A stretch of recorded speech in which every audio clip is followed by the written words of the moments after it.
Okay, hello and welcome to an adventure. Today's adventure, how far can we get before my voice gives out completely? I hope that you can hear the words that are coming from my mouth. I also hope that you can hear the music. I forgot to turn on the captions, so I'm doing that now.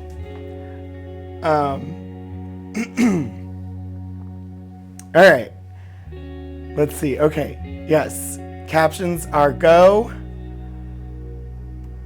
Well, welcome to 2023. If you're a regular viewer of the program, you know that last week we did not have an episode as planned. The week before was supposed to be winter solstice story time, and that didn't happen because instead I had winter solstice sickness time. And so yeah, I'm here. I feel fine. I just have not recovered my voice. My voice has been on extended hiatus. I actually sound better today than I have in a week. So forgive the voice. I'm going to do the best I can with it, and we'll proceed. It's good to see people. Lord Portico, welcome. Key Squared, Fluidan, welcome, and thank you so much for the Prime subscription. 12 months, a full year. Welcome back. Hi Hannah. Hi Iron Trout. It's good to see everybody. So, a couple of adventures. The collection that I have today is a small one. I don't really know what's in it. I know it has to do with barcodes. We'll take a look at the finding aid here in just a minute. Last week, while we were closed, while nobody was in the building and we were all on a winter break, there was a water leak in the library that trickled down into our collections area. So there's some recovery happening downstairs. It didn't affect any of the things that I had already pulled to prepare for future, but I think some of the collections that we recently looked at, the boxes got destroyed. The materials seem like they're basically okay, but like we lost boxes and folders and things like that, which is them doing their job. So yeah, Kira, who was here on the last episode when we were live, she is actually downstairs working on refoldering things right now. So thought I'd give an update there. If there's anything particularly interesting with regard to that process, I might pull it up for a stream, but it doesn't really seem like there's anything terribly interesting streaming wise.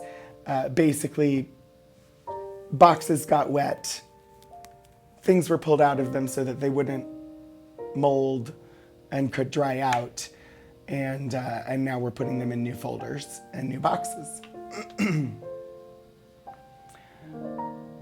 You keep trying to reach into your desk drawer to hand me a cough drop, but the lozenge over internet protocol is not working.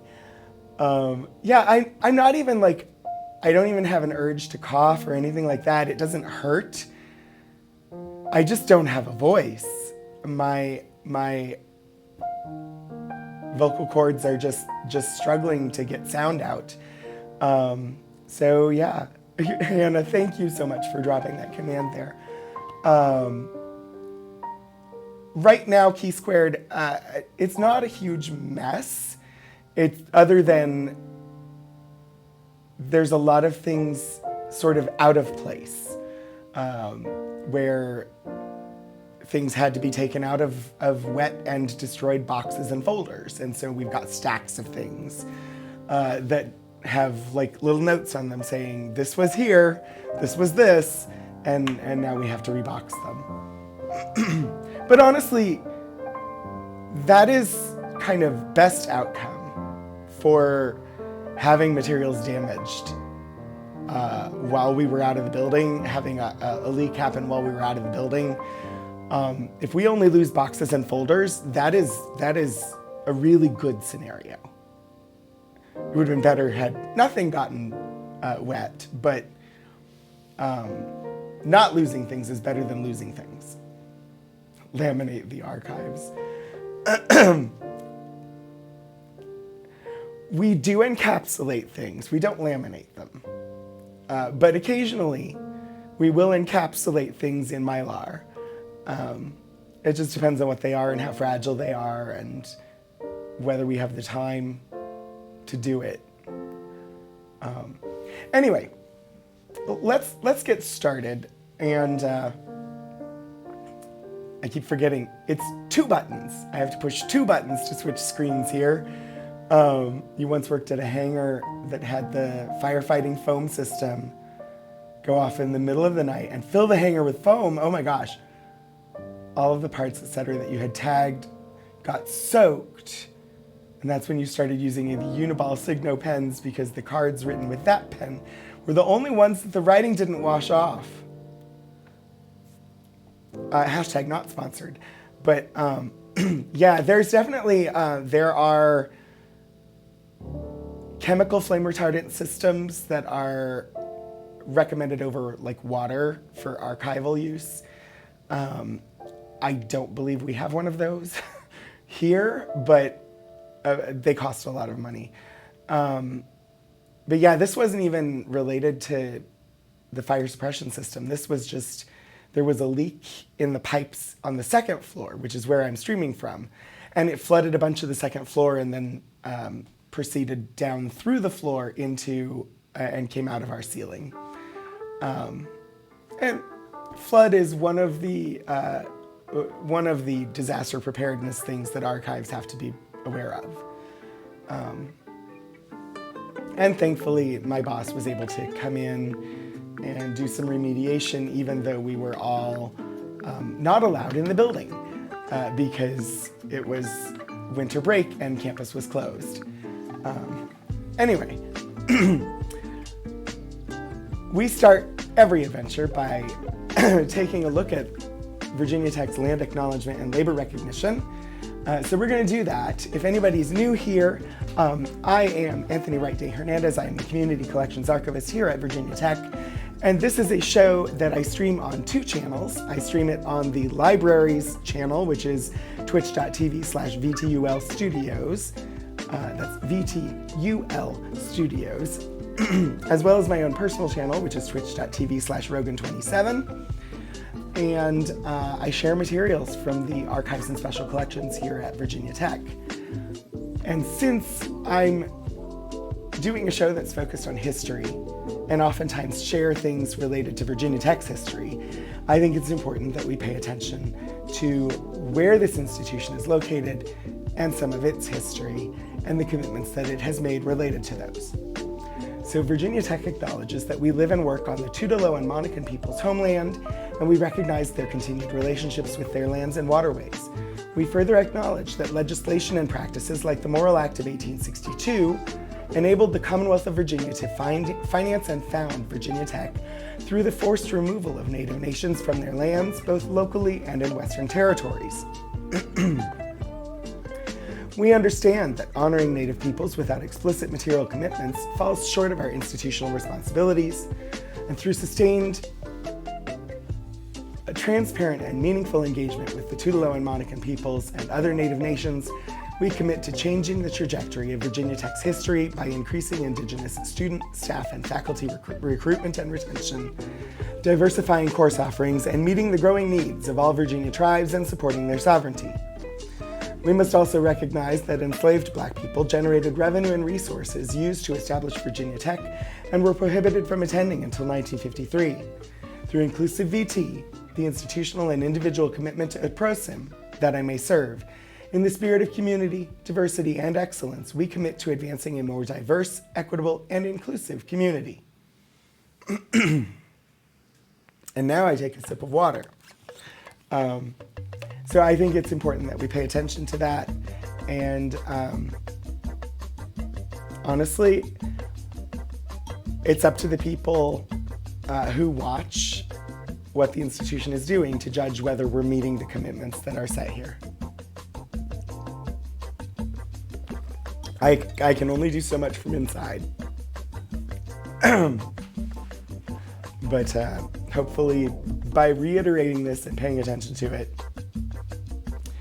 I can hold myself accountable, and you all can hold me accountable for attempting to meet these commitments for diversifying and meeting the growing needs of Virginia tribes and committing to advancing a more diverse, equitable, and inclusive community.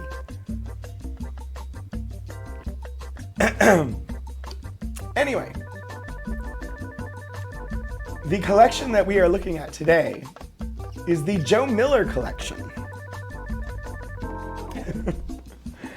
And I don't know much. Let's take a look at the finding aid. I know I looked at his biography when I pulled the collection. I don't remember. It's been weeks. So let's take a look at the biographical note here.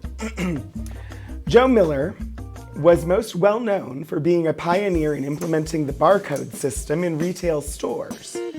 He was born in Richmond, Virginia, and served in the Navy during the Second World War.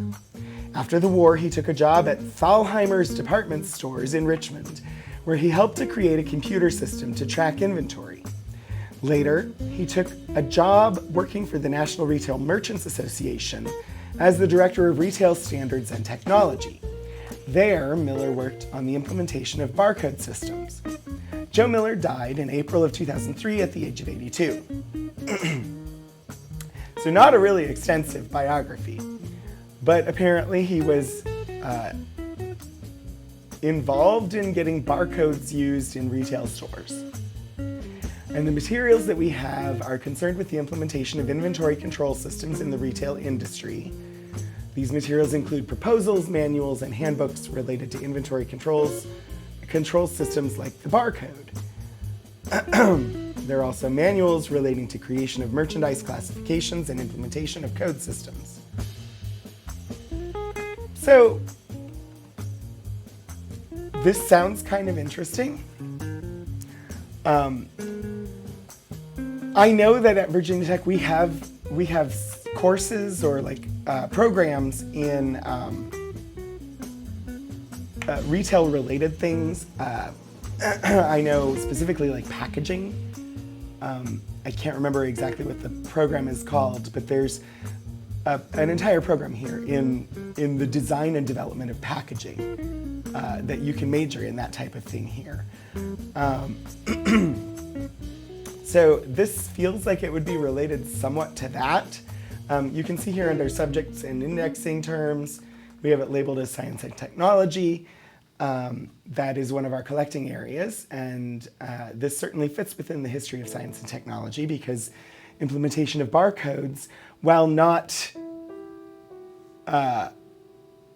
this isn't the implementation and creation of barcodes themselves, this is having them adopted by retail stores.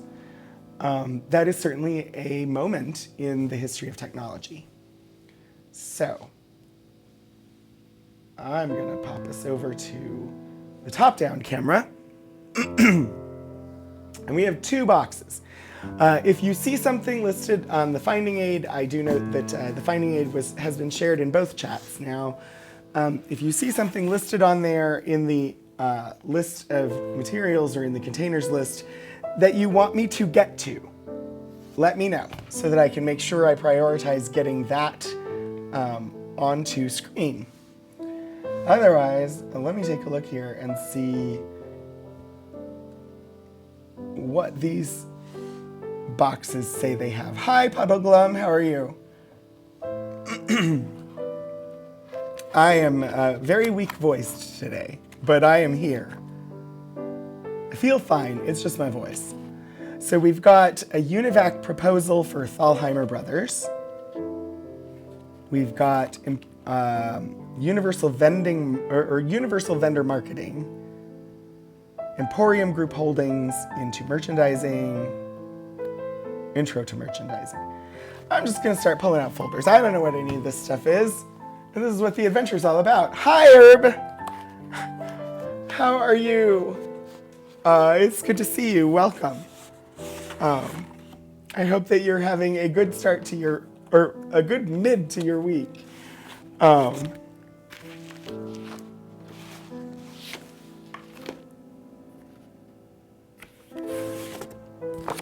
Okay. Let's actually get some content on screen, other than me poking at things. So this first folder is unlabeled, and I actually haven't seen this before, but this is just the folder. They've removed the material from the folder and put the folder inside of another folder, which is fine. Or I guess this is a ring binder. I wonder if in processing, if the rings that were part of this were rusting, and that might be why it was removed. I don't know. Worth keeping, because this is a report to UNIVAC Data Automation Systems. It's a very, very lovely cover. You hear that I like folders? I do like folders.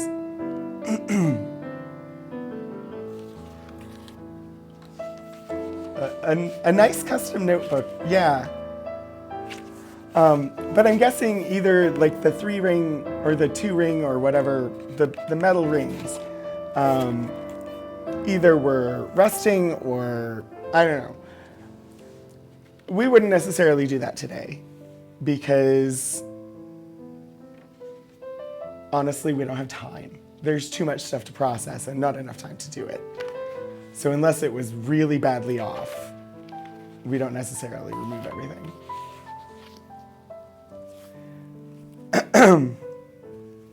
So let's see.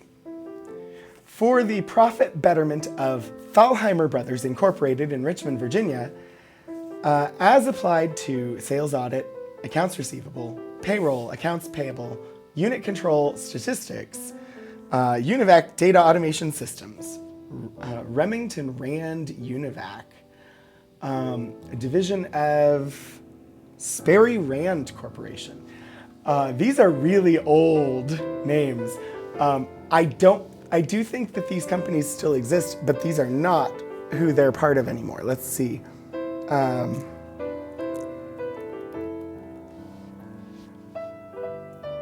Let's see. UNIVAC, Universal Automatic Computer. Became Unisys.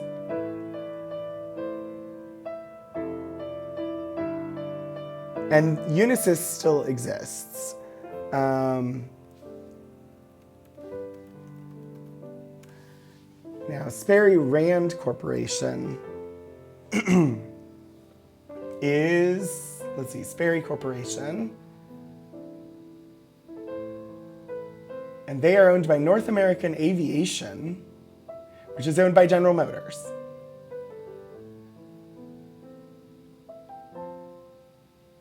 So I always find it interesting to, like, when I'm looking at older materials like this and there's a company name mentioned, I want to know, who are they now? So this is General Motors.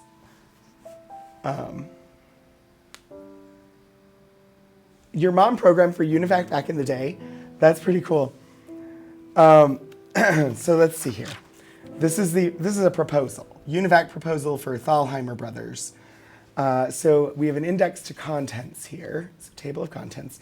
Introduction to phase 1, sales audit by classification, accounts receivable, payroll, phase 2, accounts payable, phase 3, unit control, phase 4, statistics, summary, and equipment utilization and requirements. Your dad works for a company that was once part of General Motors. Electrical engineer, works on fuel injection systems. I mean, there are a lot of companies that used to be part of General Motors, but yeah. All right, let's see. Honestly, the thing that's most interesting to me out of this table of contents would be the summary, which is page 168, which I'm thinking is in the second folder. We can come back and look at some of this other stuff after we look at the summary, if we want to poke around for something in particular. But let's take a look at 168 first. I find it interesting that the summary is at the end, where something like this, I think today, would have an executive summary at the front.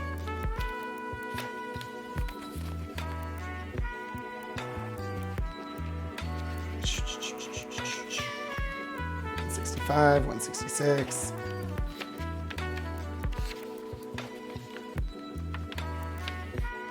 Oh, I should have looked at the tabs.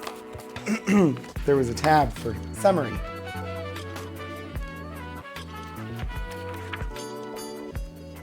Okay. I love this. For your profit betterment.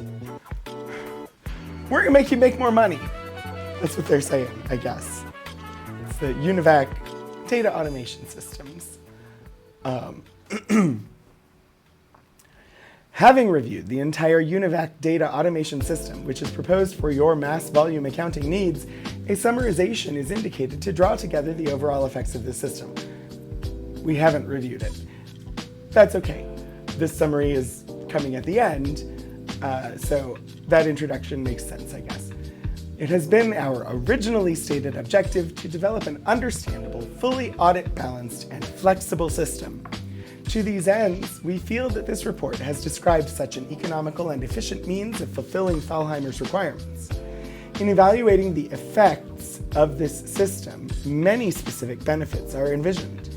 The speed and extremely high automation, which is built into each of the system areas, provide many opportunities for higher degree of efficiency than normally available from the most capably directed manual efforts. To a great extent, the capabilities of the UNIVAC solid-state 90 computer fortifies the system by reducing the offline processing to only barest essentials.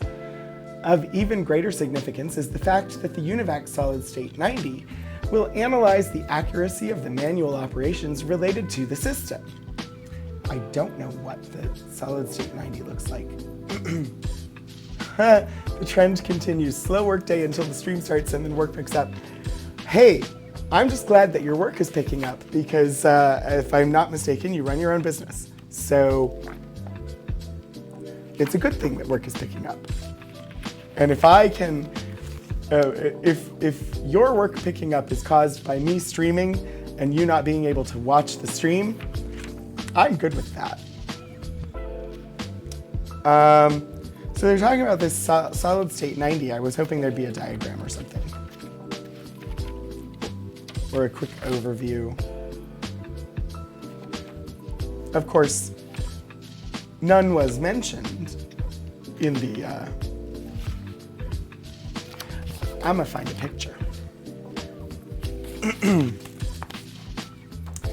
Because I can do that.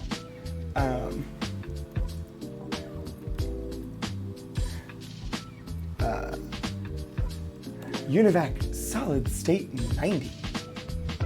Ooh, I've got a Wikipedia article at least.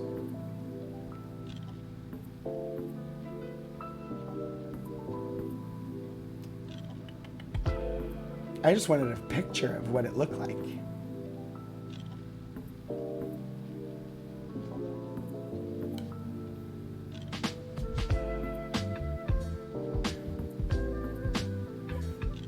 Okay, but seriously, open the picture.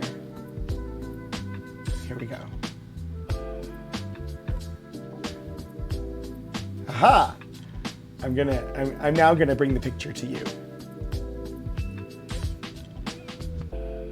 The UNIVAC solid state 90. This is all one computer. It is a card punch system. And it takes up part of a room. Not an entire room, but a good portion of a room. You would give this computer its own room.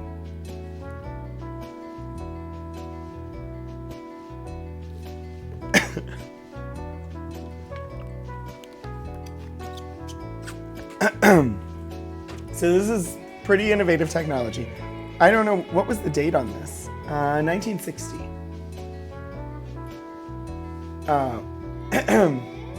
So,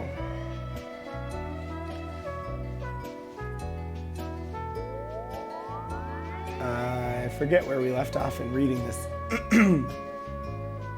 To a great extent, the capabilities of the UNIVAC solid-state 90 computer fortifies the system by reducing the offline processing to only barest essentials. Of even greater significance is the fact that the UNIVAC solid-state 90 will analyze the accuracy of the manual operations related to the system. Of the many benefits which your management can expect from this UNIVAC data automation, these specific considerations represent a general summarization of this report. Training for conversion simplified and organized. This is an important and significant consideration for management. Extensive retraining of employees for a new system can offset the advantages to be gained. In the development of this system, it has been our aim to incorporate the basic concepts of the existing operations to the end that the objectives do not become clouded by many stages of intermediate data processing, arranging and compiling to achieve the ultimate goal.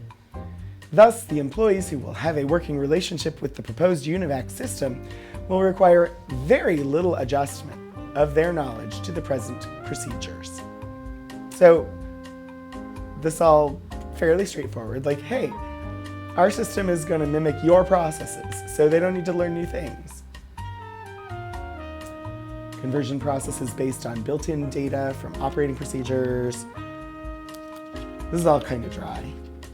Let's see what else we've got. Tangible savings from efficient conversion. Early achievement of the many tangible profits to Thalheimers will result.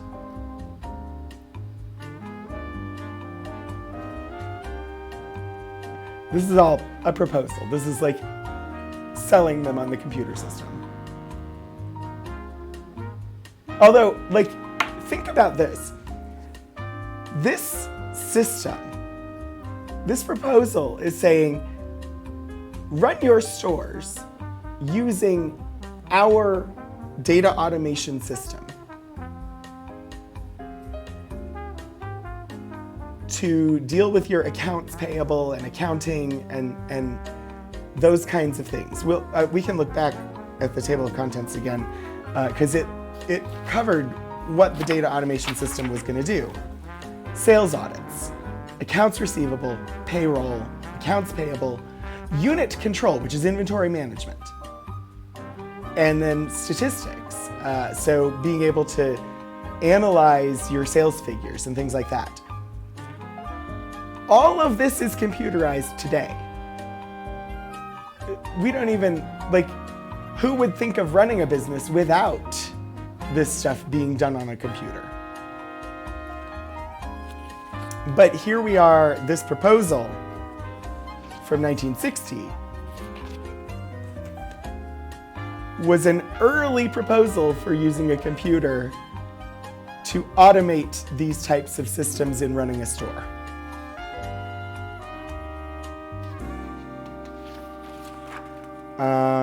Staffing necessary to produce the results. So number 6 here, small staff of personnel. Basically says you can do your stuff with less people, which is sad. It is one of the, as more automation comes, some of those jobs disappear because the automation gets rid of them. This happens. And it's spelled out right there as a reason to get the system is less people. This tabulation does not include persons whose functions are specifically limited to one activity. For example, the customer account file for the maintenance of the file and handling of charge authorization calls from the sales floor. Neither have we included the order control clerk for the accounts payable activities. English language programming equals better system control. I think this is actually a good thing to point out here. 1960, English language programming. Well, until the computer servers fail, then you need to pay people to maintain. Yes, I'm not saying the job, like, they eliminated jobs entirely. They just shifted who was being paid and for what. With the availability of English language programming, which has been proven on other UNIVAC computer of greater cost, complete management control and understanding of the overall computer system is available. This removes all of the mystery from the computer utilization and affords a high degree of audit understanding. So they're talking about instead of the programming being esoteric and essentially a language that is meaningless to the user, they're talking about being able to program and having that programming done in English. Now, this is 1960, so it's still a very structured syntax, very defined, like specific words give specific results. This is the era of computing that would have been used on like Apollo missions in NASA, and we've looked at some of those programs before. But at least they are words that the user might be able to understand, which is new enough that it is called out here as a reason to get this system.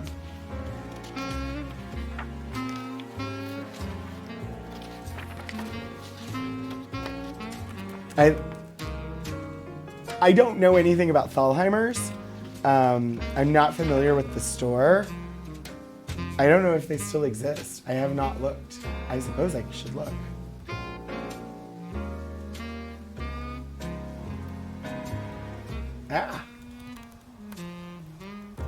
Helps if I can type. It was a department store. It is defunct as of 1992. But it was a department store, so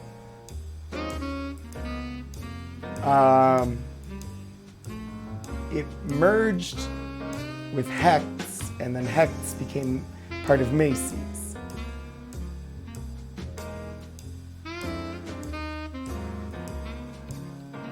Let's see.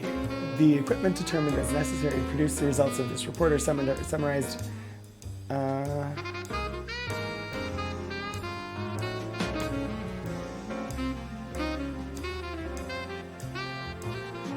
Uncertain.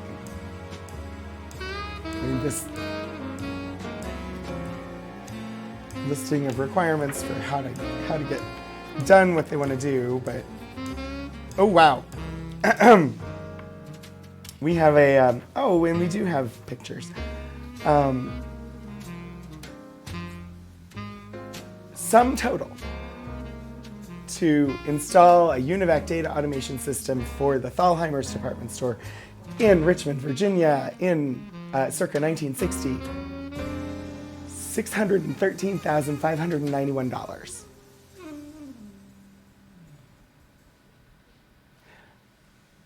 The computer itself to purchase would be $347,500. Or you can rent it by the month for $6,950.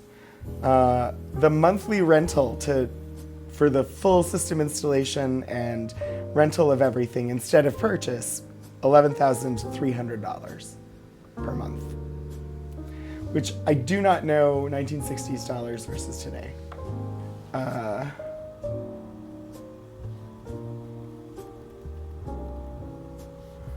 Let's find out.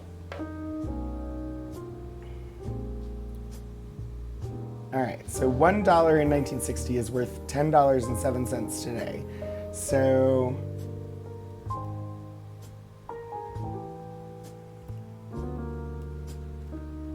the monthly rental cost for this computer system equivalent to $120,910 today. And the purchase price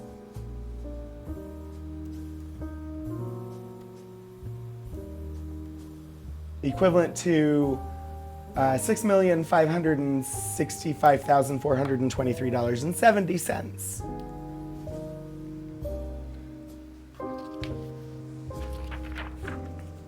Which, this was pretty cutting edge technology at the time.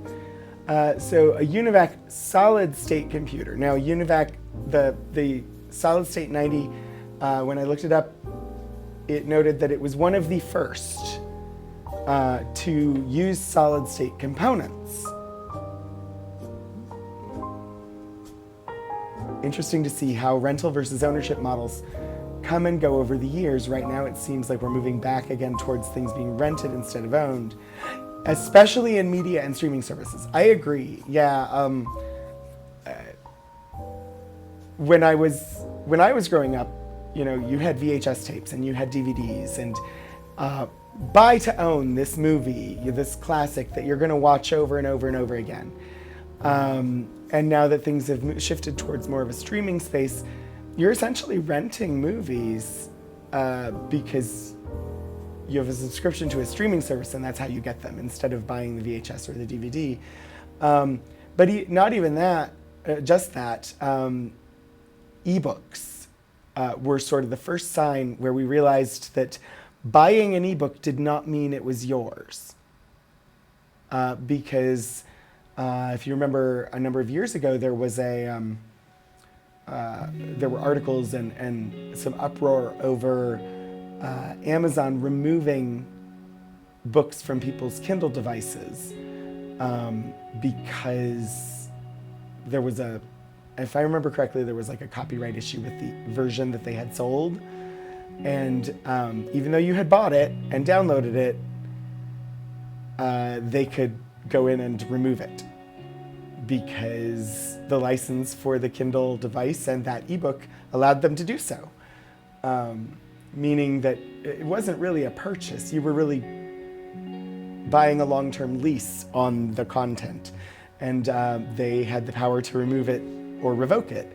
And it's that way for a lot of things. A lot of the music that we consume, or the books that we consume, or the movies that we consume are delivered in that sort of fashion now. So yeah, I agree. It is interesting to see how that changes over time. I was gonna look, solid state. I don't actually know. Does anybody have a good grasp on what solid state components? Never mind, I think I found it. Solid state electronics means semiconductor electronics, electronic equipment using semiconductor devices such as transistors, diodes, and integrated circuits. The term is also used as an adjective for devices in which semiconductor electronics that have no moving parts replace devices with moving parts, such as the solid-state relay, in which transistor switches are used in place of a moving arm electromechanical relay, or the solid-state drive, a type of semiconductor memory used in computers to replace hard drives. The term solid state became popular at the beginning of the semiconductor era in the 1960s to distinguish this new technology based on the transistor, in which the electronic action of devices occurred in a solid state, from previous electronic equipment that used vacuum tubes. So this computer would have been one of the first to incorporate transistors instead of vacuum tubes or tape. And Key Squared and SimSilica, thank you for providing that sort of explanation. So let's see, we have a high-speed card reader. The faster you can process those punch cards, the faster you can input data into the computer. The faster you can load a program, the faster it can do its computations and give you an answer. So high-speed reading reads cards at the rate of 450 per minute. Dual reading stations for input and verification, because you want to run those cards through more than once so that the computer knows and can let you know whether there were any discrepancies. So basically you want to make sure there were no errors in loading the program. And selective output, 3 output magazines for sorting versatility. Modern hard drives, yes. 450 cards per minute is pretty fast, yeah. Fewer moving parts tends to mean there are fewer weak points in a system that can break. So yeah, high-speed card reader. Read punch unit. This is super high tech. It reads and punches at the rate of 150 cards per minute. Card handling versatility. Reads cards for input, punches cards for output, or reads input from and punches output into the same cards. This is useful for calculation, and I could definitely see uses for this for inventory control and payroll management and things like that. A coworker once brought in the tray of punch cards he wrote his first computer program on. I have to look. I haven't double checked. I'm pretty sure we have a couple of punch card programs somewhere in the collection. I should make a note. Because I should pull those sometime and share them.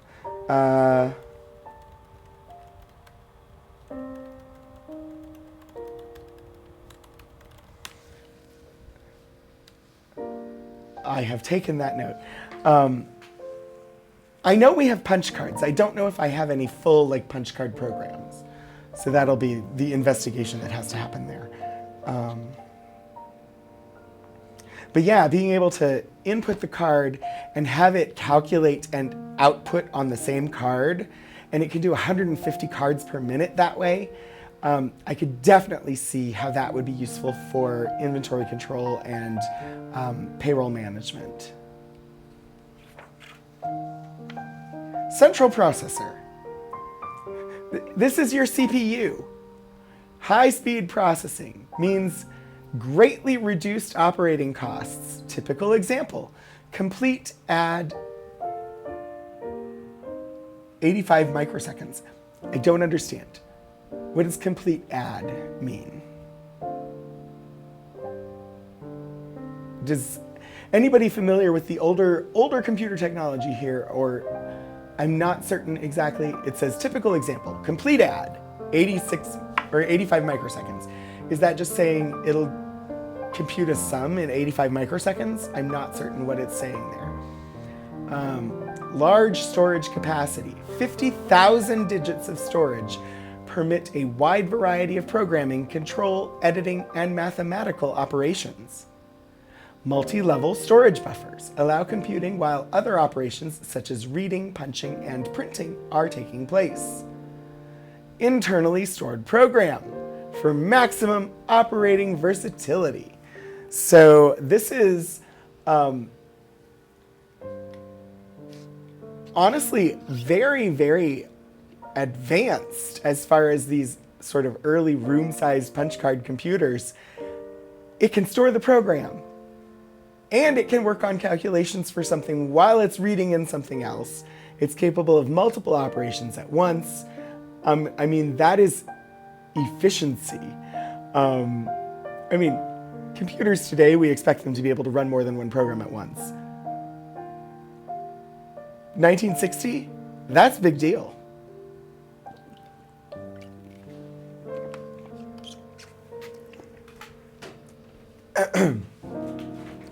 So yeah, I don't know what complete add means there, but I'm not going to bog down. I'm going to boldly stumble forward. A high-speed printer, 600 line per minute printing, makes available for the first time at moderate cost high-speed printing results previously restricted to large-scale, high-cost computers. And forms writing flexibility, 130 printing positions per line, 51 printable characters, 10 numerical, 26 alphabetical, and 15 special, 10 per inch character spacing, 6 per inch line spacing, accommodates continuous multi-copy forms in overall widths of 4 to 21 inches. I'm not certain I understand everything it said there, but I take it that those were good statistics for a printer at this time, because this proposal seems to be proposing that they get a very advanced computer, which according to the biographical information and historical information in the finding aid, they did. And all was well with the world. Oh gosh. I love this. I love old ads, old print ads specifically. They're so much fun to look at. I especially love old computer ads, but I don't have a lot of them to look at. UNIVAC solid state computer. Solid state design. New engineering concepts, including the latest miniaturization techniques, mean less floor space, low power requirements, no extensive site preparation, plus much greater operating reliability. And advanced features include 50,000 digit storage capacity, 600 line per minute printing, English language programming, high-speed computing and processing, and multi-level storage buffers. So yeah, I think this entire system would probably have been put into one room still. It still seems big enough that this goes into the copy room, or it would have been the computer room then. But this is a room in its own. I love that they actually have people in the picture now, so you can see how big the units are.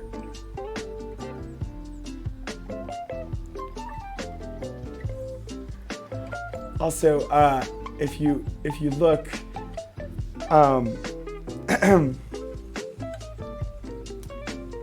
it is the woman who is at the card reader, inputting cards, running the computer, actually doing the work, and the man is standing there holding a 3-ring binder.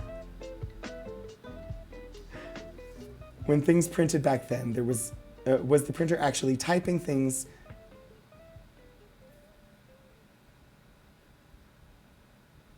I think it may have been. I don't know. Like, Puddleglum, I don't know how the printer operated. That's why I'm uncertain what these specs talk about. 600 line per minute.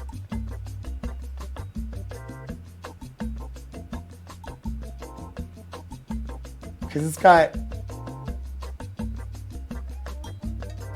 it's capable of doing 51 characters.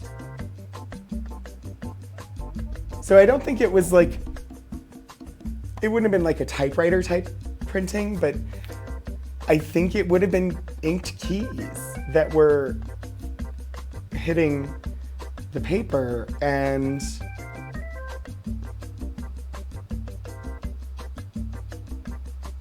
I don't know. But it certainly seems like from those stats that's probably what it was.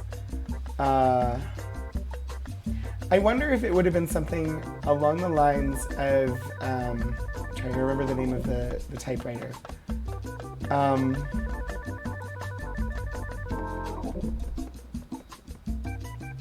I only know about it because of a French movie called Populaire that is no longer available in the US.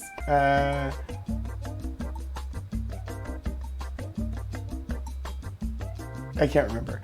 But basically there's the type of typewriter that you're probably familiar with that was quite common, where you've got the row of keys, and when you hit a key, it flips forward and strikes the page.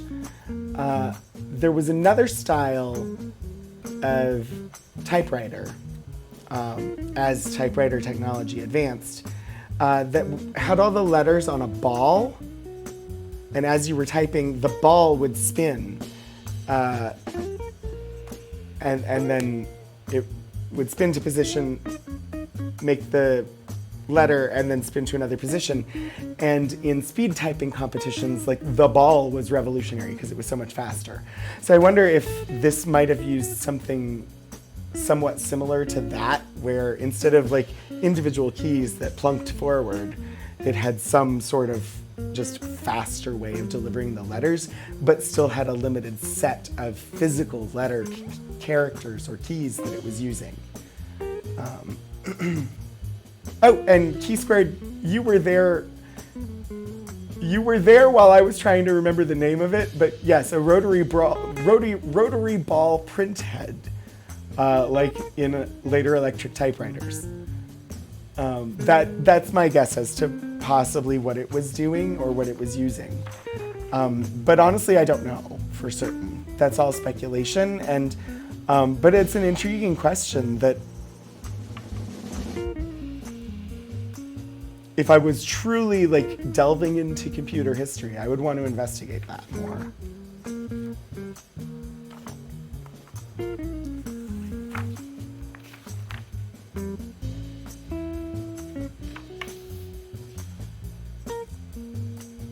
This appears to be a Gantt chart.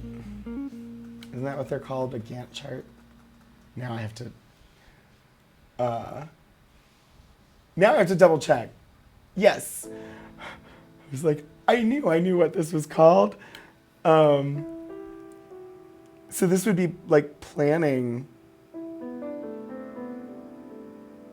for implementation of the system, I think.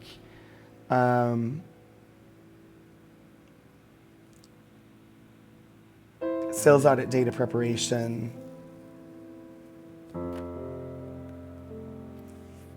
Accounts receivable. A lot of this is just key punch, like people creating the cards. Which would be the sort of beginning steps, I guess.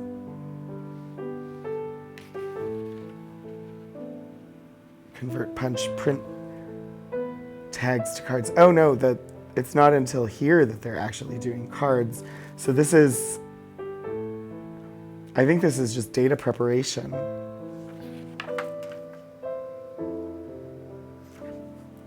I don't know why I care. I just find it interesting. Once upon a time, years ago, did inventory control and management for a startup company, a telecom startup in the DC area.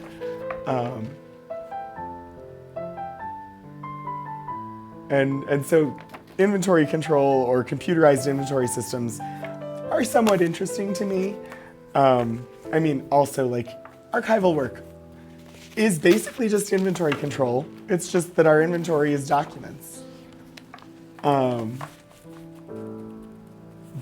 the library work in general is inventory control. So I will hydrate, thank you. Let's see what else we have here. So that was the first thing. That was just, we haven't even gotten to the barcode stuff yet, and he's most known for barcodes. Thank you, Lord Portico, for the hydrate.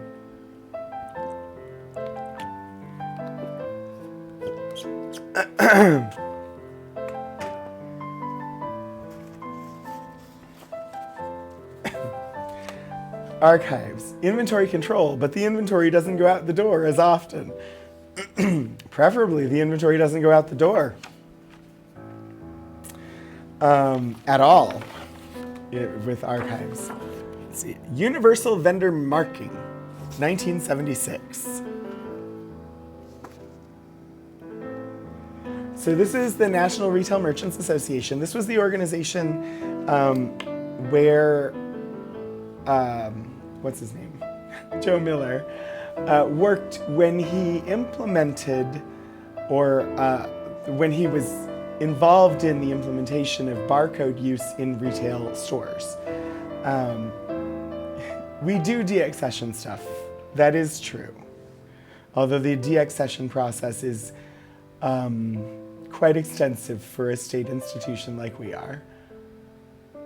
A voluntary identification system for retailer and vendor. Ooh, acknowledgements. The National Retail Merchants Association wishes to acknowledge the assistance and contribution of the following in the preparation of this booklet. And here we have Joe Miller, Director of NRMA UVM Program. NRMA, I know I looked it up. They became something. Nope, not National Roads and Motors Association. National Retail Merchants Association.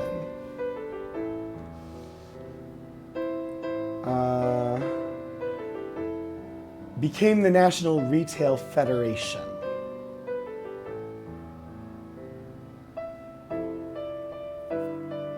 And that's what they're called today. They're the same organization. They're just called the National Retail Federation now. Universal Vendor Marketing. Marking. The voluntary Universal Vendor Marking Implementation Program is one of the most ambitious and far-reaching efforts ever undertaken by the National Retail Merchants Association.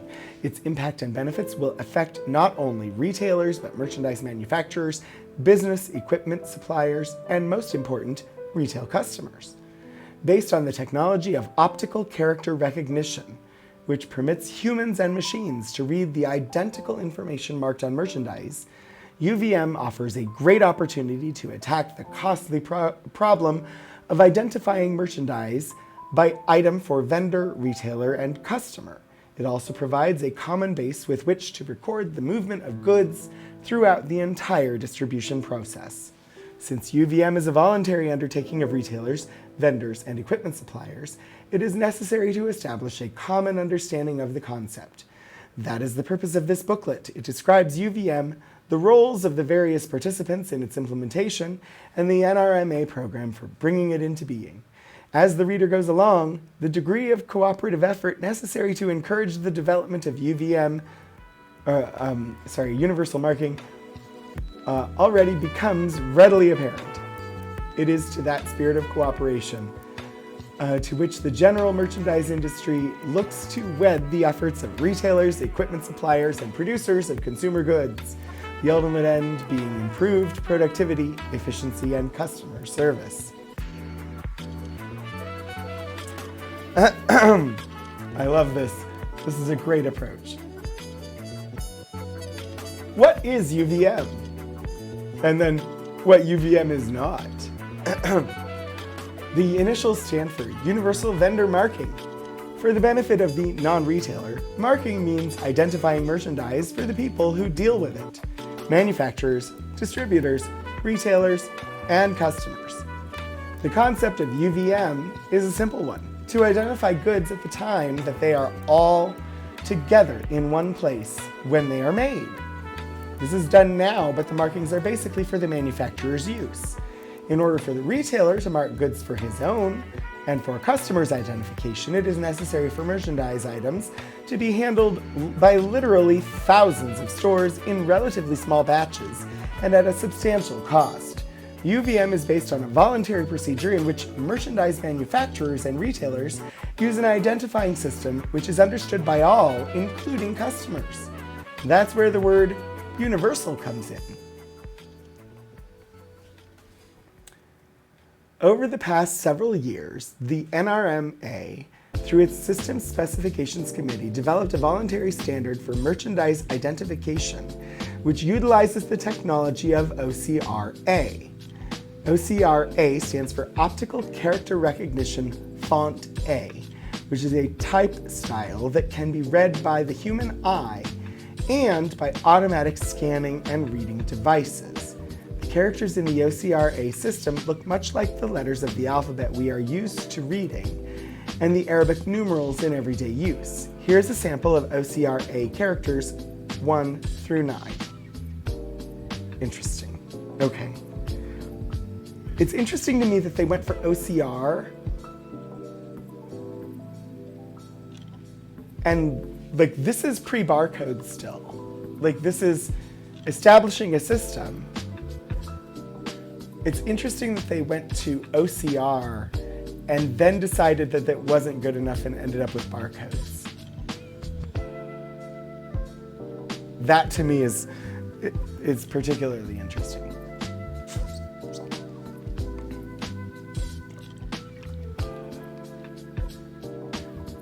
UVM should not be confused with vendor pre-marking, vendor pre-ticketing, or source marking. I don't know what those are. Oh, I think they're going to tell us though. Further, UVM is not synonymous with ticketing because it includes integral marking, package marking, and other forms of identification. Vendor pre-marking is the procedure by which the merchandise manufacturer marks a particular retailer's goods according to the retailer's specifications. In vendor pre-ticketing, the merchandise manufacturer applies tickets which are supplied by the retailer. Source marking is similar in concept to UVM, but differs primarily in that it utilizes a technology other than OCR and has less potential for broad use in the retail industry. Maybe barcodes are more universal, same and often more data, but not restricted by language. But initially they'd think the machine should read like we do. I do think barcodes are definitely more universal in just the way that you say. Like barcodes just encode, usually in the US, at least for retail purposes, the barcodes that you see are encoding a series of numbers. And usually you see those numbers typed at the bottom of the barcode. There's no reason that barcodes can't also do letters. And a more sophisticated version of a barcode that is a more modern implementation is a QR code. But it's machine readable.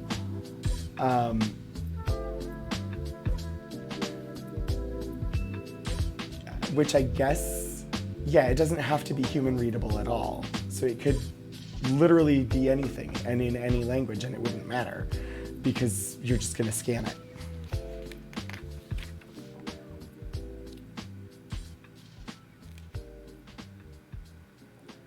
So this is actually more about like the fact that OCR existed to where they could have machine readable, human readable characters, which 1976.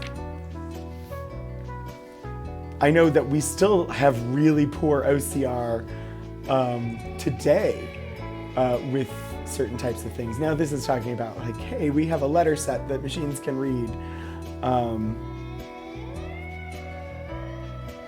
I did not know OCR was that old though. Let's see. Widespread marking of goods, implementation. I want to see examples. OCR today, cries in web accessibility and converting old documents. Let me tell you, scanning a PDF to go into like a blog post for the archives, if it's a lot of text, first I have to OCR it, and then I have to go in and correct the OCR because it's inevitably bad. It's very time consuming because OCR does not work right. And it doesn't do good, especially on older materials. Even if they're, like, it might do okay with this, but it still would not get this 100%. UVM and the retailer. Universal vendor marking affords retailers an opportunity to broaden merchandise control while reducing their receiving and marking expenses. This chapter presents the supporting evidence for possibilities of increasing this control. No. I just wanted examples of in-store marking. Department, class, season, manufacturer. See, I think this was a little ambitious.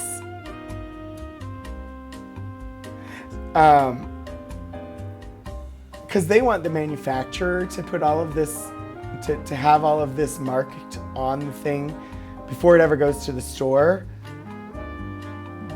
But that assumes that all stores are going to put it in the same department and call it, mark it with the same season and etc. So I feel like it's giving you 80s retail worker flashbacks. I'm sorry.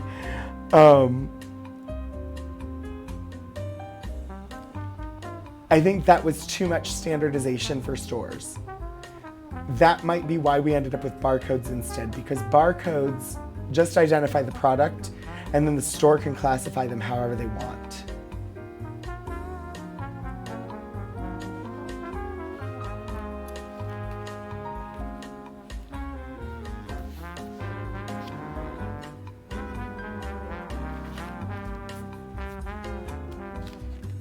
Let's see. This is interesting, but I'm gonna move on because we've got other things and I wanna see the other things. I wanna see barcode stuff. Sorry, unless you want me to dig through that book some more. I can always bring it back up. Hello, box. Oh, what the retailer must do?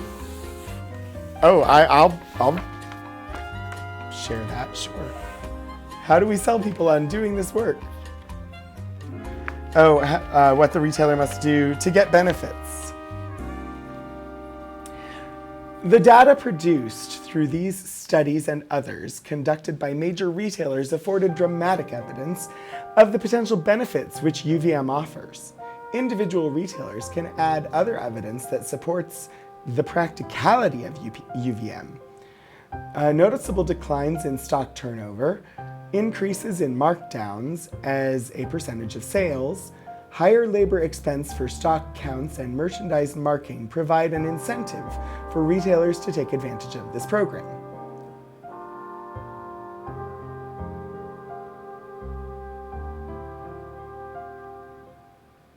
I don't understand that sentence.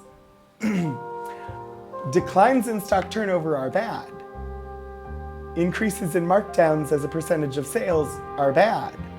Higher labor expense for stock counts, those are bads. I'm uncertain why those bad things, like the way they say that, I apparently took it wrong. The first step must be adoption of UVM by individual retailers. Promotion by NRMA is not enough. Individual retailers must recognize the benefits of UVM.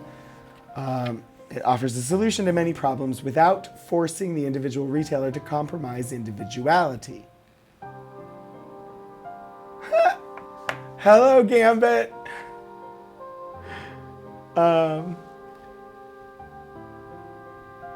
As noted, 54% of the merchandise categories are being identified today at the SKU level by the manufacturer. Retailers are today identifying these same categories with at least department, class, and price. A major breakthrough for UVM can be achieved simply by vendor and retailer using OCR-A instead of other type fonts for such identification. Higher labor costs are good if you're the laborer. That's true. Individual retailer must take the initiative in providing assurances to vendors and equipment suppliers that UVM is a viable, totally supported, and committed program. Huh. This sentence is just weird.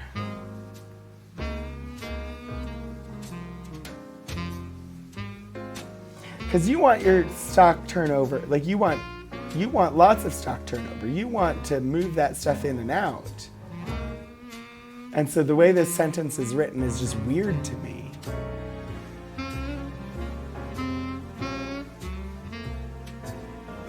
I think they're trying to convey that this program will increase stock turnover, reduce markdowns, and lower labor costs. But the sentence does not actually say that to me, which is weird.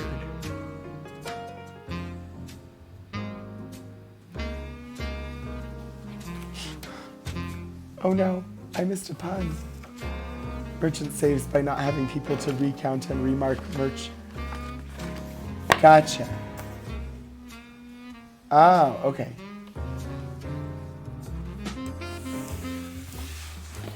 That makes more sense. Because it was not making sense to me.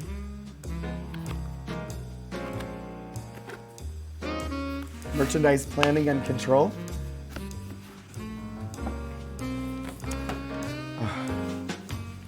I have not done retail stock in a long time.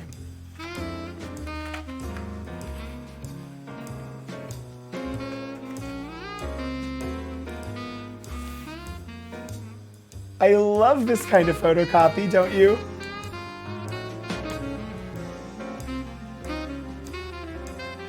Merchandise planning and control. This was ultimately a waste of ink.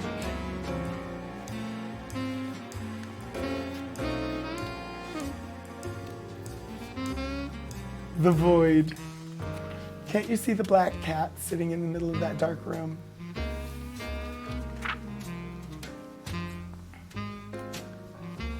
Merchandise control and planning. Measuring trends in weeks of supply for basics and fashion.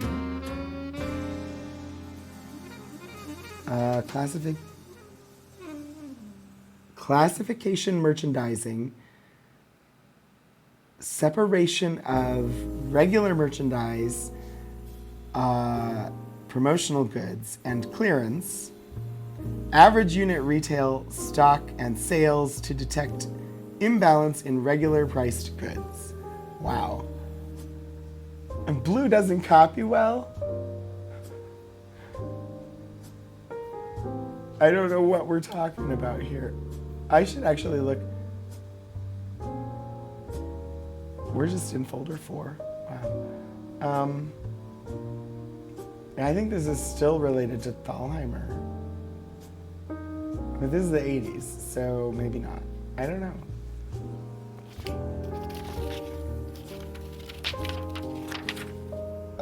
Let's see. Philosophy for projecting closing unit stocks into weeks of supply. In both the fashion and basic merchandise control, the principle of using an averaging of units sold over several reporting periods, which is compared with the closing units stock to provide an indicator of the length of time in weeks before the current stock will be sold. Oh gosh, it's the beginning of just-in-time delivery, which is what has ultimately led to all of the shortages that we've been experiencing for the past couple of years. Our entire economy shifted over to just-in-time delivery. And when there started to be supply chain bottlenecks, thanks to the panini,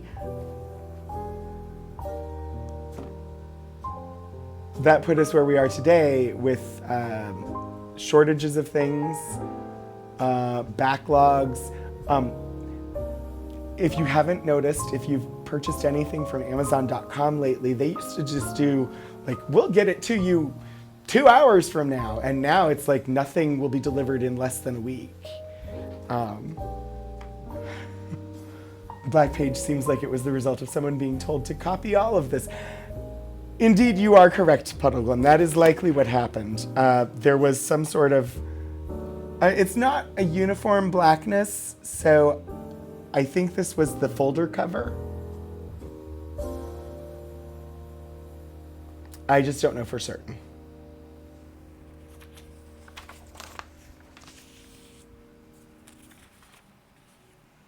But yeah, so this is like a philosophy for just-in-time delivery of stock to stores. Principle of averaging is not simple averaging, but a weighting, which will recognize shifts, upward or down, in unit sales trend. What's interesting is this is essentially the sort of predictive model that when I worked as a bank teller was used to determine how much cash we had to order each week for the bank. I never did ordering for like actual retail goods, so I don't know. I assume it was used that way, but it's always Tuesday. So Amazon has a thing where they designate for each user now. You have your Prime Day or whatever. There's a day that is designated for your user account, and that is and so Shadows, if you're a Prime user on Amazon, you should be able to switch your Prime Day to a different day of the week. But that's a thing that they implemented sometime in the last year or two, where you had a Prime Day, and that's the day that everything will be delivered to you on that day of the week, unless you specify otherwise. Yours is always Friday or Saturday? Yeah. Huh. I wonder if they just did it per user, and even non-Prime users also have a designated day of the week. I don't know. I know that that was something more recent that they had implemented. Specific objectives in the... Okay, so data coding for aging to be used in SKU records. For purposes of dating SKU records, this concept to be followed will provide mathematical significance to date rather than actual numerical representation. A date is expressed as follows for computer purposes. Okay, so that's day, month, year. And you'll note, stored as a two-digit year, which was the entire... This right here is the source of the Y2K panic as we approach the end of the 90s.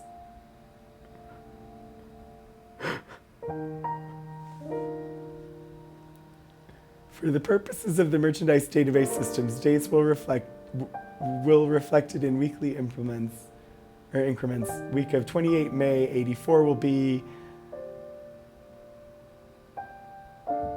What?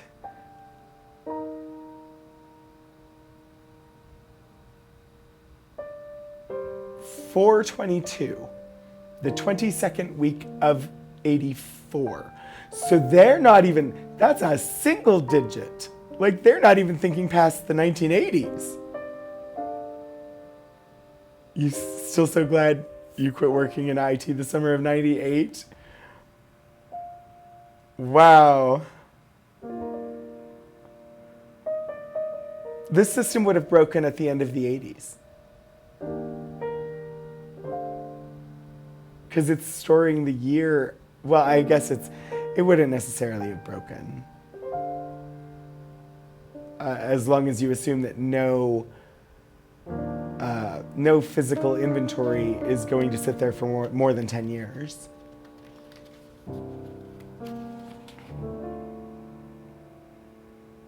But then you have stupid stuff like this. Like, honestly,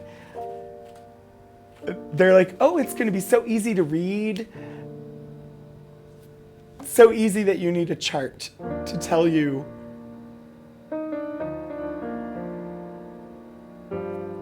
that 410 means the week of the 5th of March, 1984. So you have to have a translation chart.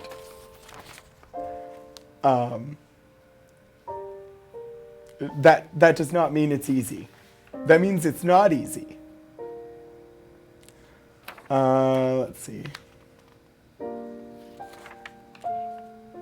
Exception reporting criteria, merchandise systems. Ooh, a letter.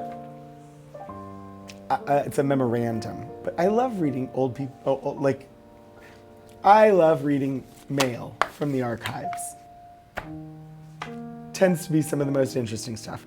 To Mr. Lim Hong Chi from Mr. J. Joseph Miller, 27th July, 1982. Subject: report covering the Merchandise Information System development. The attached is a report covering my activities associated with the merchandise system, including an overview of the actions appropriate to maintain the progress generated during this visit. At the end of the report, I have specified tentative schedules for 2 more units to Singapore in connection with this project, I assume. We can project my further involvement during my next visit in November or through correspondence in the interim. Establish a modular base of merchandise information which will permit a positive analysis of sales and inventory performance in all stores. There's a book that you read that's told in emails. It's not unheard of as a means of interpreting the past or of telling a story. Develop cohesive merchandise classification, which as an element of the merchandise reporting system will permit a closer interpretation of the consumer's viewpoint of merchandise in the Emporium Holdings stores. So this is Emporium Holdings. I'm not certain where that's located or where I wonder if it's still Richmond.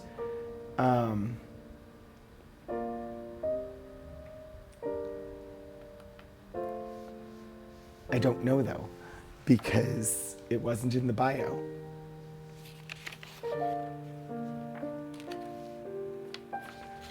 All of this is really dry. Some of it's interesting, but a lot of it is very dry, unless you're very into like retail and retail classification systems, which some people are. Honestly, some of the people I went to library school with ended up working for, or I know some of the people that I went to library school with ended up working for like Amazon, doing classification work for them.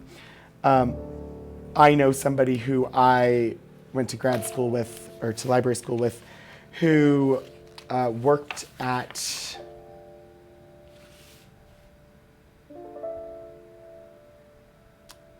I forget, a department store. I want to say like, nope. I don't know which one. I know there's somebody that worked at a department store doing sort of classification work for them before even entering library school. Classification performance, basic stock history report. But this is all about like, they were classifying types of goods into different categories,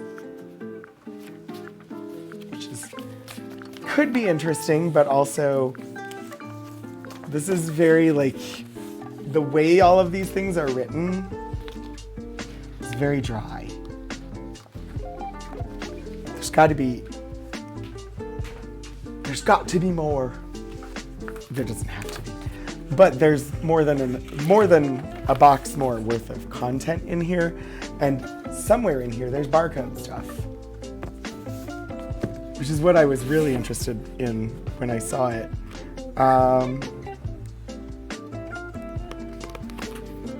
I don't know what this one is. Let's find out.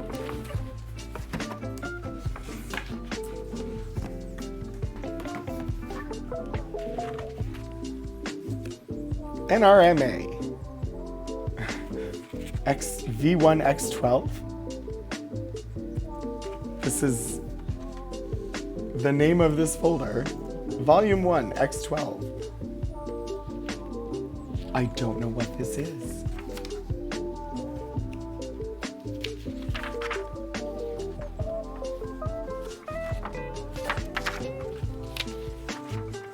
We have a purchase order.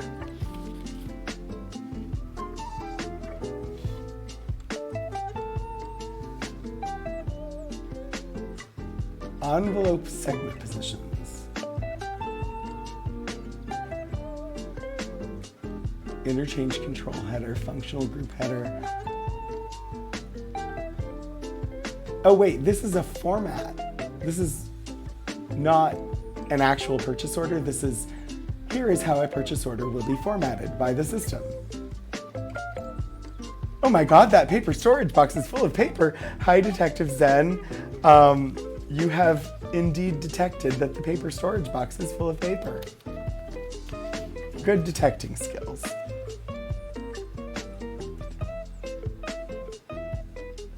So yeah, this is defining for a computer system what a purchase order will look like. Retail subset of ANSI X12 standard. The ANSI X12 standard. So this person, Joe Miller, was involved in writing a lot of standards. It said that in the bio.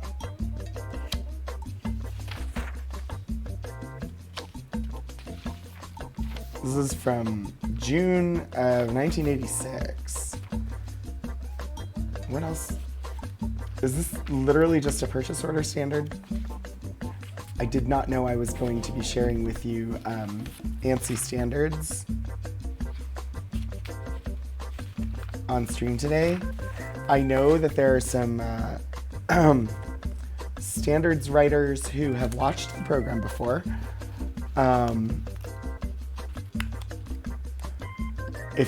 If anybody here is one of those individuals and cares to share the wonder of writing standards,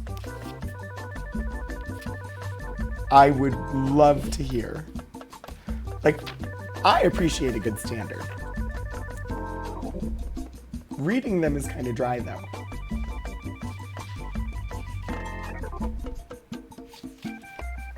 Let's see what else is here. You're not that kind of writer? So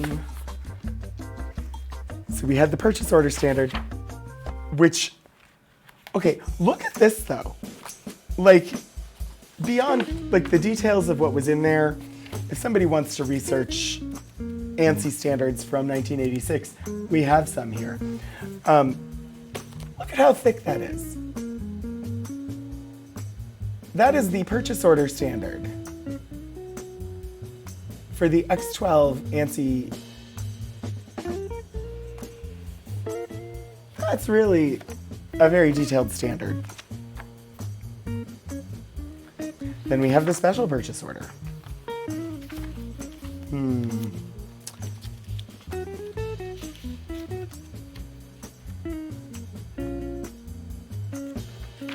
Yeah, no. We're not going to end up spending a ton of time with this folder, it doesn't feel like. Purchase order acknowledgement. Invoice. Always need more puns.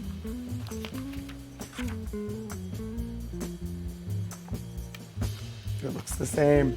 Sales catalog. Yeah. Well, that's fine. Not every folder in the archives is going to be something that sparks joy for every person. This one, I'm sure there's someone out there who would find it incredibly interesting. I am not that person. And so unless any of you are that person, I'm moving on. And we'll take a look at something in box 2 instead. We have the complete dictionary of buying and merchandising.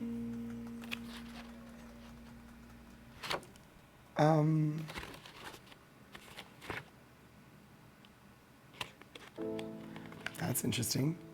Ooh. Oh, I didn't do that. Okay, well.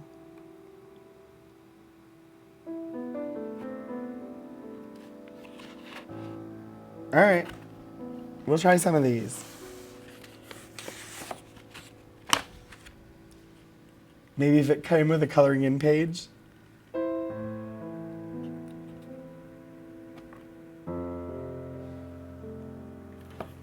Oh, let's see.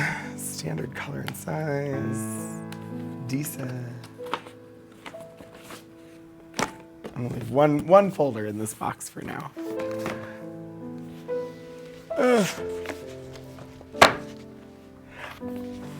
I choose these, and then I don't know what's in them until we look at them together. Sometimes they're duds. Usually there's something interesting. And some of the retail stuff early on and the early computer stuff was kind of interesting. Some of the other stuff has not been as interesting to me, at least. Hopefully it's somewhat interesting to you. The complete dictionary of buying and merchandising. 1,221 words, terms, expressions, and abbreviations commonly used in buying and merchandising by Murray Krieger. This is a publication of the NRMA, which was the employer of Joe Miller toward the latter part of his career. So let's take a look at some words, I guess. football item. Any item of merchandise that retailers use to attract traffic by lowering and raising the price from day to day.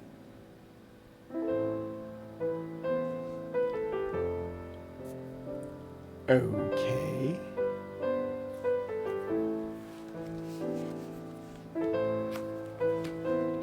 Let's see what else we got.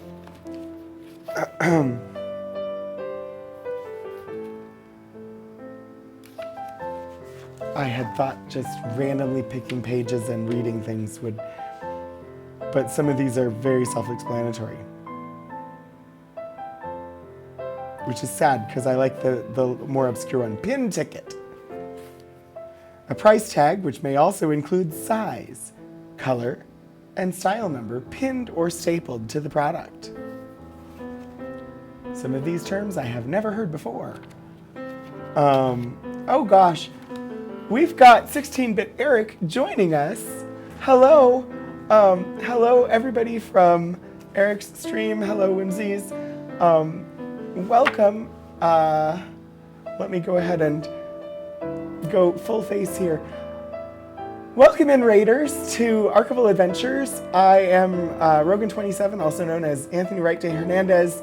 I stream this show to two channels, both the VTUL Studios channel and the Rogan27 channel. This is my weekly stream from the archives where I share materials from special collections and university archives at Virginia Tech. As you can hear, my voice is struggling today. I feel fine, it doesn't hurt or anything like that. I just have a bout of laryngitis that I'm slowly getting over. And indeed, Lord Portico, thank you for the shout out there for 16-Bit Eric. If anybody is here who is not already following 16-Bit Eric, you should definitely give a follow. He is an amazing, amazing human and streamer who is a wonderful light in the TTRPG community, constantly taking part in or hosting or GMing very inclusive games, and you should definitely give a follow over there. Yeah, Eagle Sight, thank you. It is. It has gone on now for about a week, and it's getting better day by day, but definitely does not sound like my normal voice. Rykar, thank you so much for the resubscription for 24 months. Welcome back, 2 years. Yeah. The very first stream that I did for anything was December 26th of 2020. But the very first episode of Archival Adventures was January 6th, 2021. And here we are. This is technically the 2-year anniversary, or as close as we can get to it, for this show. And we're slowly approaching 100 episodes, which I don't know yet what we're going to do for that, but it's coming up. Also, Juan Forestero, thank you for the follow. Welcome in, everybody. We are looking today at the Joe Miller collection. Joe Miller was an employee, let's see, he, born in Richmond, Virginia, served in the Navy during the Second World War, worked at Thalheimer's department stores in Richmond, Virginia, where he helped to create a computer system to track inventory, one of the first computerized inventory tracking systems for a retail establishment in the United States. And then later he worked for the National Retail Merchants Association as the Director of Retail Standards and Technology, where he worked on the implementation of barcodes in retail spaces. And so we're digging through, looking to see what's interesting in this collection. I'm hoping that there's something in here about the implementation of barcodes, because it says there is in our finding aid. So far, I have not found it yet. Yeah, wasn't it worth it? Thank you for the happy birthday to the show, and thank you for the 18-month resubscription. Welcome back. I'm gonna pop us back to documents here. So we were just glancing at the complete dictionary of buying and merchandising, and we're gonna set that aside. Take a look at what is this next folder here. We have what appears to be the insides of a binder Voluntary industry communication. Come on, camera. Give me some focus, camera. For a camera with autofocus, it's great that it's not. Voluntary Industry Communication Standards, June 1987, Retail Industry Conventions and Implementations. You don't know about the barcode part, but you know your brother used a lot of the product numbers to figure out what color an item was. He learned the numbers meant what color since he's colorblind and worked in a shoe department for a sporting goods store. You know, that is, I think that's actually one of the other folders that I have here. I'm going to set this one aside. We can come back to it if we want to. Standard Color and Size Code Handbook. Put out by the National Retail Merchants Association, which is now the National Retail Federation is what they're called today. Published in July of 1988. I wonder if Joe Miller had anything specific to do with this, or if he just had a copy of it. I don't see any individuals listed, but this would have been his department within NRMA that would have been producing this. Yeah, I don't see any like specific individuals named as having authorship. The concept of standardized coding to represent colors and consumer recognizable sizes was initiated by an NRMA research committee in the early 60s.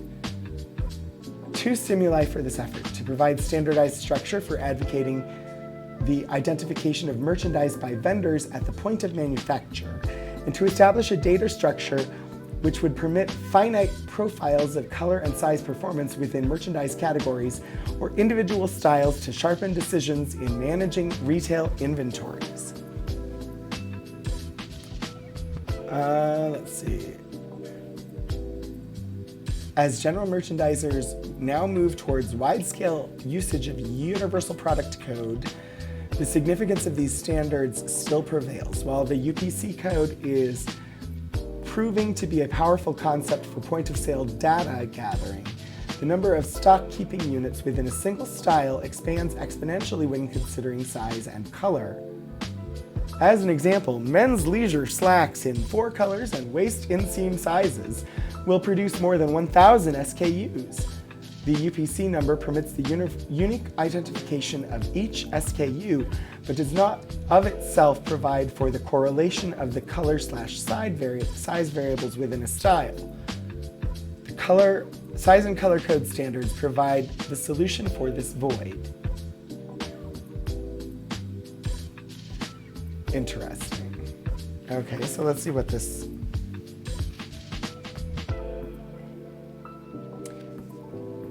Structure of the color codes. So this is going to be like, how did we decide to separate out and identify colors?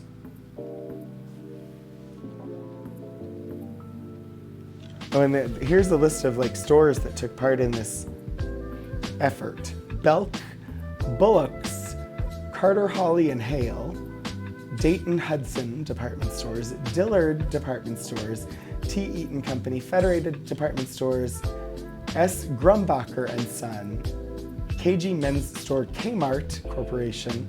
Interesting that they type it without that dash. The May department stores, Mercantile Stores, Parisian Incorporated, J.C. Penney, Stern Brothers, Strawbridge and Clothier, Walmart, and Woodward. There's a lot of stores on there that are no longer in business. Let's see.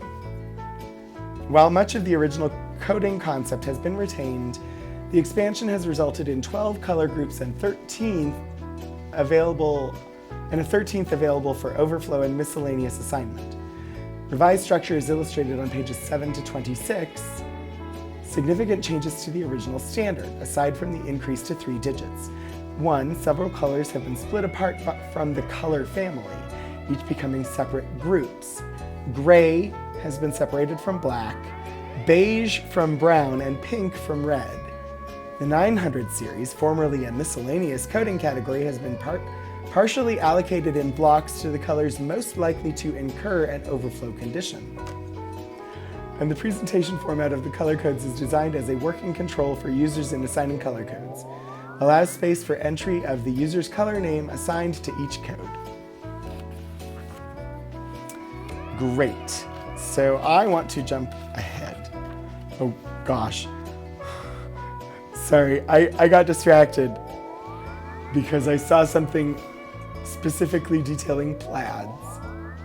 Plaids, particularly tartan or clan plaids. For a manufacturer's purposes, the unique color coding of plaid patterns is important in measuring the market acceptance of each plaid within a color subgroup. Since there is a possibility of 10 or more plaid patterns within the same color subgroup, manufacturers who need such analyses should thoughtfully assign color code to facilitate such information gathering.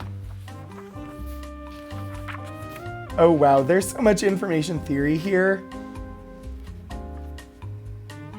Designated color groups. 0, no color. 1 through 19, black. 20 through 99, gray. 100 through 199, white. Interesting. They consider there to be 18, or I guess that would technically be 19. Yeah, 19 different possibilities for black. What would that be? 79 for gray and 99 for white? Or 100 for white?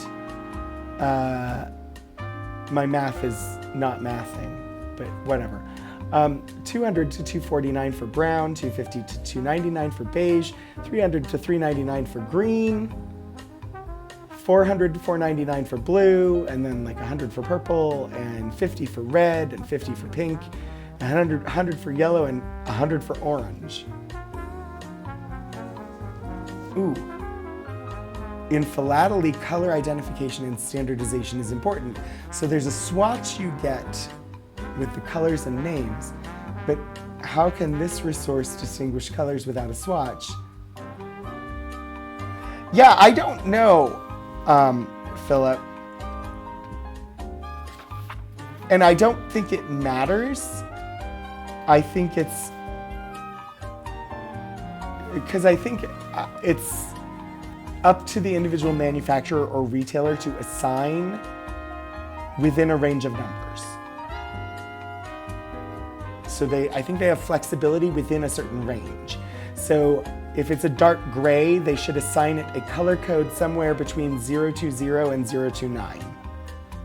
If it's a medium gray, it should be between 030 and 039. But I don't think it necessarily applies to a specific color, as in like a repeatable color value. I think it's a specific product. So if they go and they've got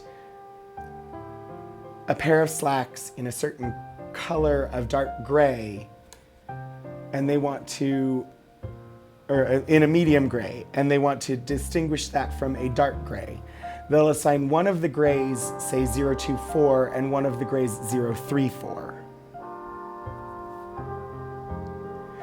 It could be slightly different between manufacturers and also between retailers. Because this is more about inventory control for the retail space than it is about identification of color.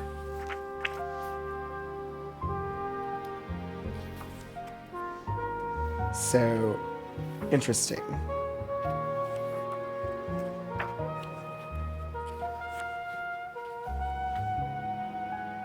And then they have standardized size codes, which I suspect that they've moved away from these. Consumer understandable sizes. When NRMA established standardized size codes in the early 1960s, the purpose was to create a compatible structure to facilitate vendor source marketing, principally for apparel, mostly adult female. In the 1970s, the structure of size coding was greatly expanded to cover all general merchandise in which size is an integral part of its SKU level identification. 7 separate tables were established for this purpose. 1. Adult male clothing and furnishings. 2. Boys and students clothing and furnishings. 3. Juniors, misses, and women's clothing and accessories. 4. Infants and children's. 5. Footwear. 6. Linens, domestics, and related household textiles. And 7. Home decorating accessories and furnishings.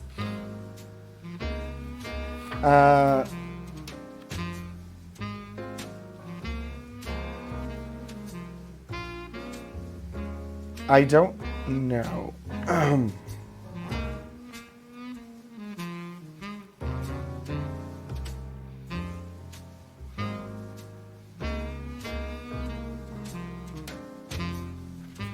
Okay, so when a product bearing the same stock number is offered in a variety of sizes and/or colors, a corresponding size code will be selected.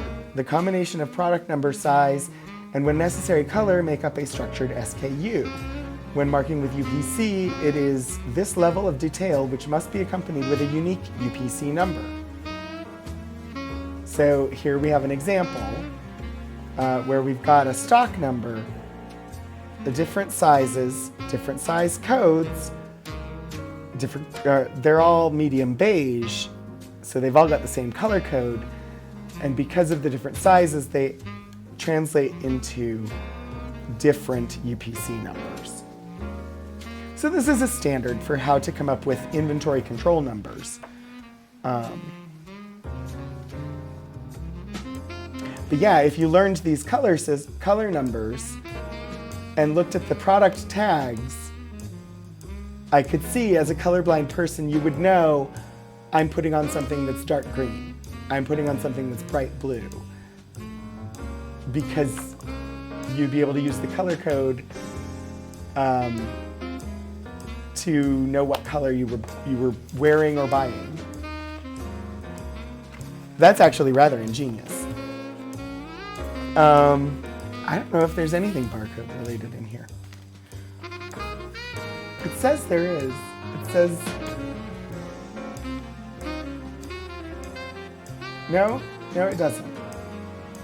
It says there are some manuals and handbooks and proposals related to inventory control systems like the barcode.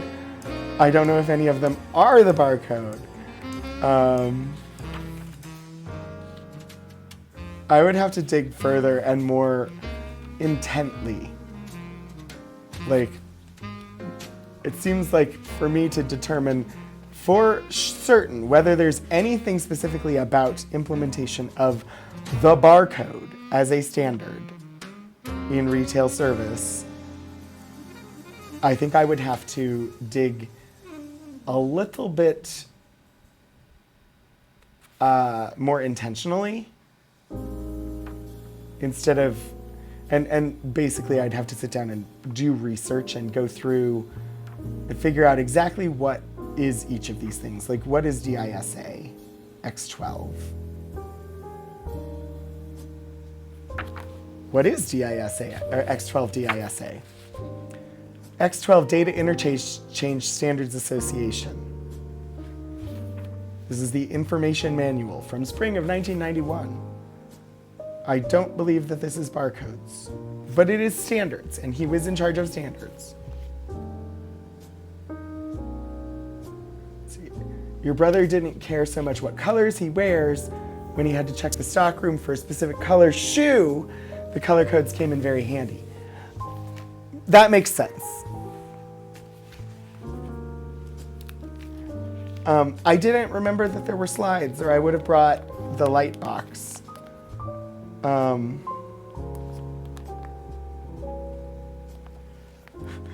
These slides are about electronic business data interchange.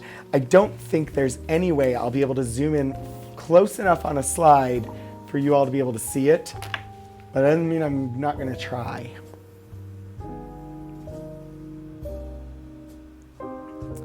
we're going to go as close as I can get and see if there's any way I can make a slide visible. Oh, kinda. I just have to pick it up. So there's light coming through the back. Oh, it's a very, very small electronic business data interchange. This is an actual slide deck for a presentation, it looks like. But it is a slide deck made of slides. It's about the same X12 thing that we were just glancing at. I know like people make PowerPoint decks now and call them slide decks. This is an actual slide deck.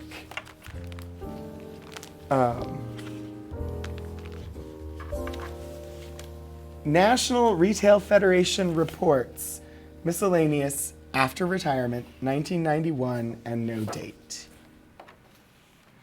And here, again, somebody has photocopied the folder to prove that the title they gave this folder is exactly what it was called. Really not necessary, but whatever. From J. Joe Miller. This says J. Joe Miller. Basic procedures for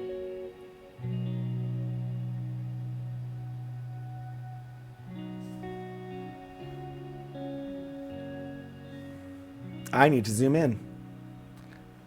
For something. Basic procedures for something.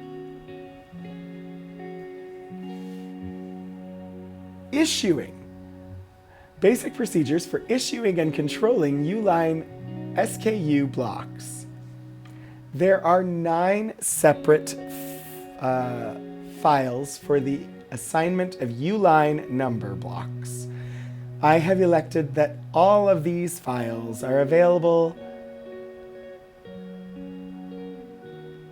and complete. There are the files in the order, these are the files in the order in which they were originally established. Still fond of the red faux leather binders. You can keep the slide deck sheets in. Mid-century equivalent of the USB stick. Yeah. You can also hit somebody over the head with them.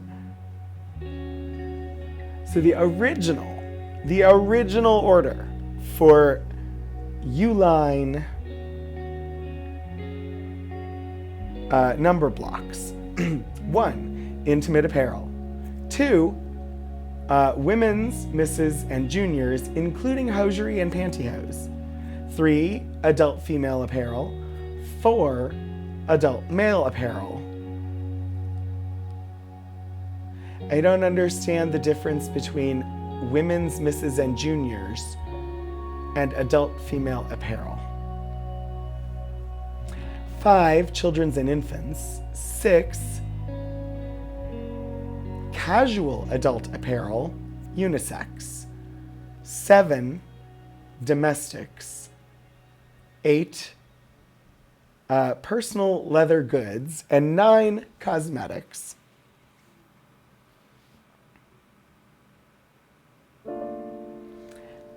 As indicated to Dick Tall, I'm not certain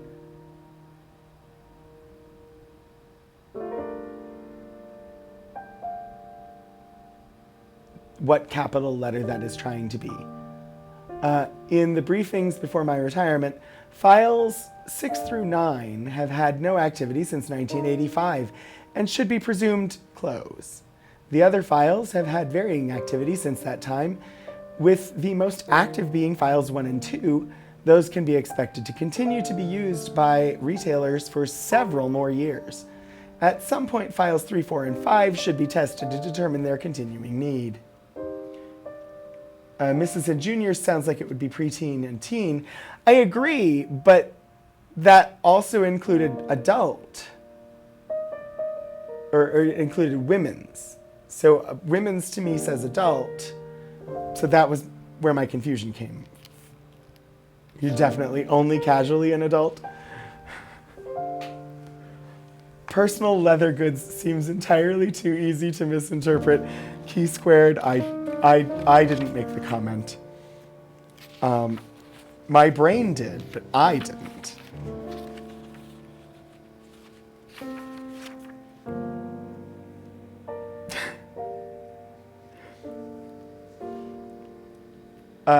This is a fax from Vanity Fair.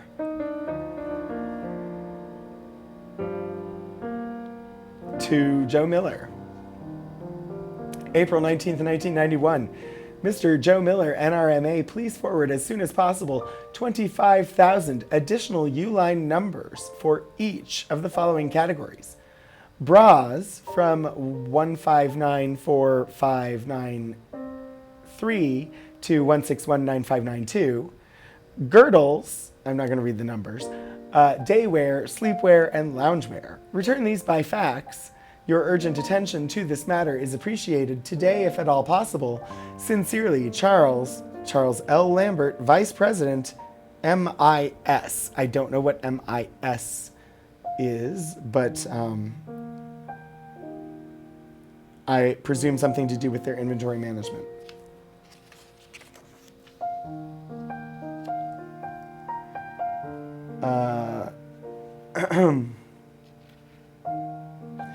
Interesting. Oh gosh. Remember how at the beginning of stream, if you were here, we were looking at the use of OCR and UVM, the universal vendor marking, and we had thought it went away, but it didn't. Establish a voluntary procedure and policy for the issuance of blocks of numbers to be utilized by the manufacturers as stock-keeping unit identifiers in conjunction with OCRA universal vendor marking, specifically utilization of the numbers in the U line, and to provide for the avoidance of duplication.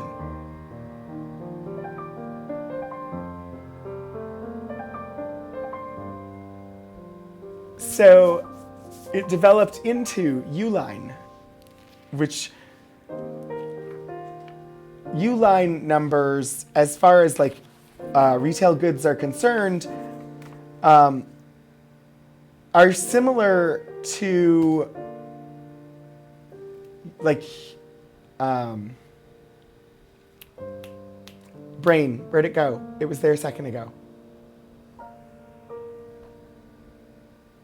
They're similar to like an ISBN number for a book. If you're familiar with those, it's a unique identifier number. And the number blocks in the case of Uline appear to be issued from a central authority, being the National Retail Federation, not national, what is it? No, National Retail Federation. Issues the blocks. So as we see from the facts that we looked at,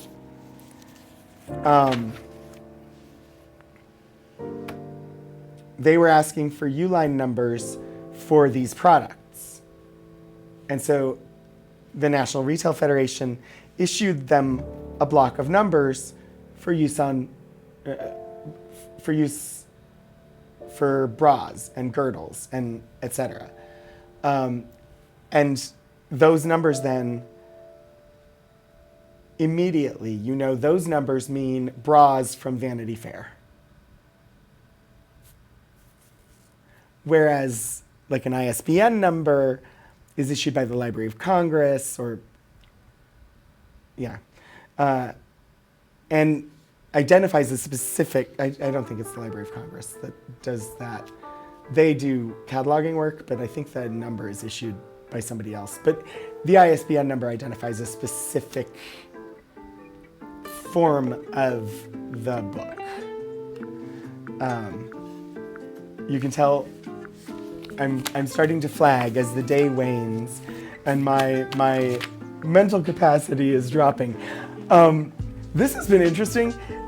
very foreign to me. I'm definitely not, I'm not someone who necessarily gets excited by standards. And today has been a lot of standards in the retail industry, which is also not exactly a place I get stupendously excited for, but it was still interesting. We have reached the end of time, though. So I'm going to switch us to my face, and we'll wind down the stream. Thank you all for joining me. Thank you everybody who stuck around from Eric's raid. Thank you so much, Eric, for raiding. Thank you everybody who joined me for what was the first episode of Archival Adventures and my first stream for 2023. Also, what is essentially the 2-year anniversary of this show. I can't believe I've been doing this basically once a week for 2 years now, for this show. The next Archival Adventures is next week, same time, 2:30 p.m. Eastern, both channels, twitch.tv/VTUL Studios and twitch.tv/Rogan27. And next week, we are going to be looking at archival materials. It is the Daniel Wright collection, Daniel E. Wright papers. And Wright was, I can't remember. I remember it has something to do with, he was in the military. I know the Panama Canal there's Panama Canal related things. I believe Burma, Panama Canal, Burma, Greece, World War II era, if I'm not mistaken. I don't remember, but it should be interesting. So stop on by next week and we'll dig through some of the Daniel E. Wright papers. Until then, I hope that you will join me in raiding, and I think today, because I've been away for a little bit and I want to go say hi to Steven Joyce, who's playing Final Fantasy VII right now. And so that's where we're gonna go, because I want to just set up this raid on both channels. But yeah, thank you all so much for joining me. Hopefully I see you again soon. And hopefully you stay curious and keep exploring history. Thank you all so much for joining me. Bye.